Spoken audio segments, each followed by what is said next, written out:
to our Winterfest, Buildfest fest. Today I'm actually building next to that tiny little peasant house that I did. I'm building just kind of like a pop-up market situation. This is meant to be decorative. This is not meant to be owned or played in, although I very easily could have a sim purchase this lot, erase one of the stalls and put like their own goods there. Or they could just sell the decorative goods. It doesn't really matter, but I mostly just wanted this for what it's gonna look like in the background of things. Which again, is like really my purpose with all of these. They're not necessarily functional. They just look good. And that's important. It's important to have that, because every time I take screenshots and then I look out at the vast nothingness, I get sad. And I don't want to be sad, and you don't want to be sad. We want to be happy. We want to see weird little shop stalls. That said, I didn't really have a plan going into this other than I wanted the market stalls, so I was like, well, maybe I could do like a little statue moment where there's just like a decorative thing that people can see.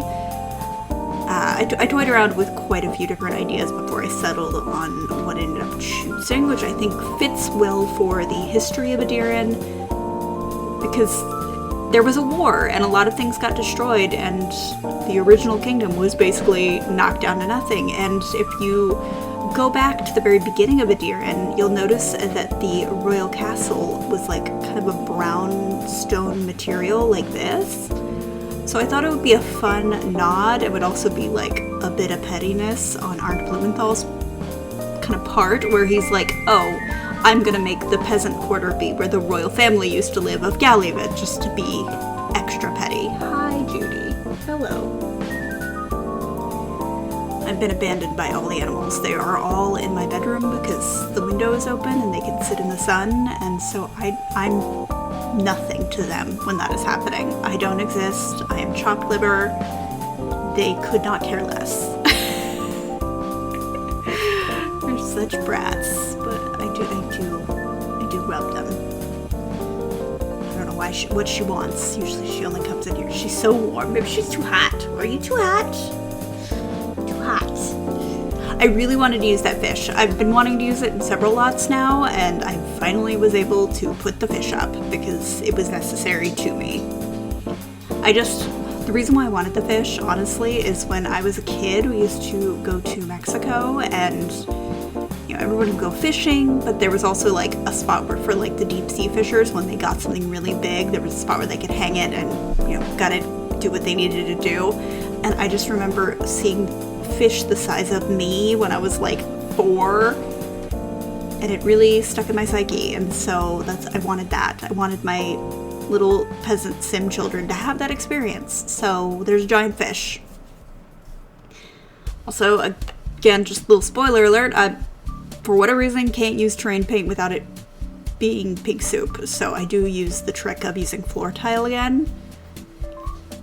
And I don't mind it. Like, I do wish that it wasn't so uniform, obviously, but in the grand scheme of things, I do prefer not having pink flashing in my backgrounds. So the fact that my racetrack has not flashed since, it's good. It's good.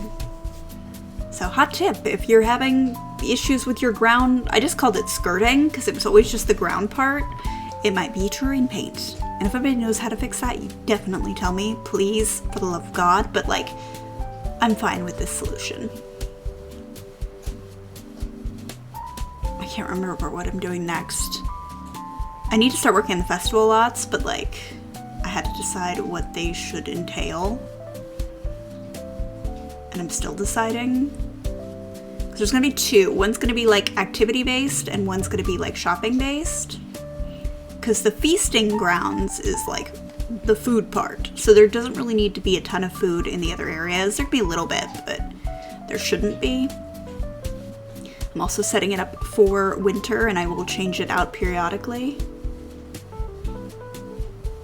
But I want to like do a general, because I have a couple winter holidays, and I just want it to be general.